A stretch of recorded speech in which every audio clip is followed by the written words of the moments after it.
প্রার্থীরা বিভিন্ন অনুষদে প্রচারণা চালাচ্ছেন তারা।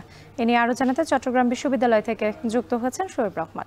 শোয়েব, চাকসু নির্বাচনের প্রচারণা কেমন দেখতে পাচ্ছেন এবং নির্বাচন ঘিরে ক্যাম্পাসের সবশেষ পরিস্থিতি কি জানাবেন? রাত্রি আপনি জানেন পূজার ছুটির পরে গতকাল থেকে ক্যাম্পাস পুরোদমে চালু হয়েছে, ক্লাস পরীক্ষা শুরু হয়েছে এবং গতকাল শিক্ষার্থীদের উপস্থিতি কিছুটা কম ছিল, কিন্তু আজ থেকে কিন্তু শিক্ষার্থীদের উপস্থিতি বাড়ার আশা করেছিলেন প্রার্থীরা এবং সেই জায়গা থেকে সকাল থেকেই প্রার্থীরা কিন্তু প্রচারণায় নেমেছেন। একেবারে খুব সকাল থেকেই তারা বিভিন্ন অনুষদে গিয়েছেন এবং সেখানে তারা প্রচারণার কার্যক্রম শুরু করেছেন। কিন্তু এই মুহূর্তে চট্টগ্রাম বিশ্ববিদ্যালয়ে আসলে ঝুম বৃষ্টি হচ্ছে এবং সেই বৃষ্টিতে সেই প্রচার কার্যক্রমে কিছুটা ব্যাঘাত সৃষ্টি হয়েছে।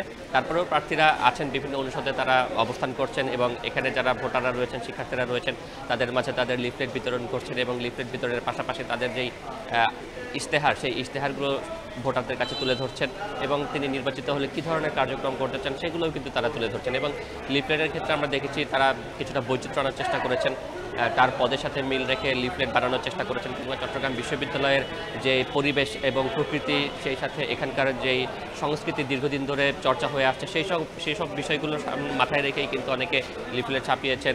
সেই লিফলেটগুলো তারা বিতরণ করছেন এবং সেই সাথে তারা কিন্তু আশ্বাস দিচ্ছেন এবং বিভিন্ন ক্ষুদ্র ক্ষুদ্র দলে ভাগ হয়ে কিন্তু প্যানেলগুলো বিভিন্ন ফ্যাকাল্টি হলগুলোতে একযোগে তারা প্রচারণা শুরু করেছেন। তবে দিনের পরের অংশটাতে, অর্থাৎ যে সময়টাতে ক্লাস পরীক্ষা চলে তার পরের অংশটাতেও কিন্তু বিশ্ববিদ্যালয় যেহেতু শাটলের ক্যাম্পাস চট্টগ্রাম বিশ্ববিদ্যালয়, সেখানে শাটল ট্রেনেও কিন্তু প্রার্থীরা প্রচারণা চালাচ্ছেন এবং এরপরে রাত 10টা পর্যন্ত প্রচারণা চালানোর একটি সময় নির্ধারণ করে দিয়েছে প্রশাসনের পক্ষ থেকে।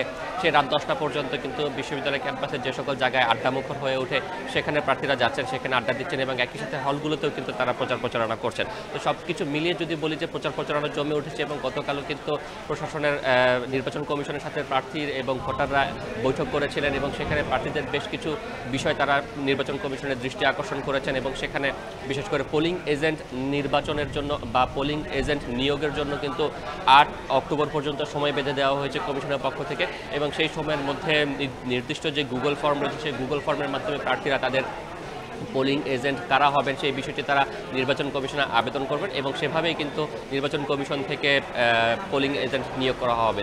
এখন পর্যন্ত নির্বাচন কমিশন যেটি জানিয়েছে যে 7টি ভবনে নির্বাচনের যে কেন্দ্রগুলো রয়েছে সেই কেন্দ্রগুলো তারা স্থাপন করবেন এবং প্রতিটি কেন্দ্রে 5 জন করে পোলিং এজেন্ট নিয়োগের একটি সিদ্ধান্ত কিন্তু প্রাথমিকভাবে নির্বাচন কমিশন নিয়েছেন। তবে চূড়ান্ত সিদ্ধান্ত হলে তখন আসলে কী পরিমাণ পোলিং এজেন্ট একটি কেন্দ্রে থাকবে সেটা তখন আমরা জানতে পারবো।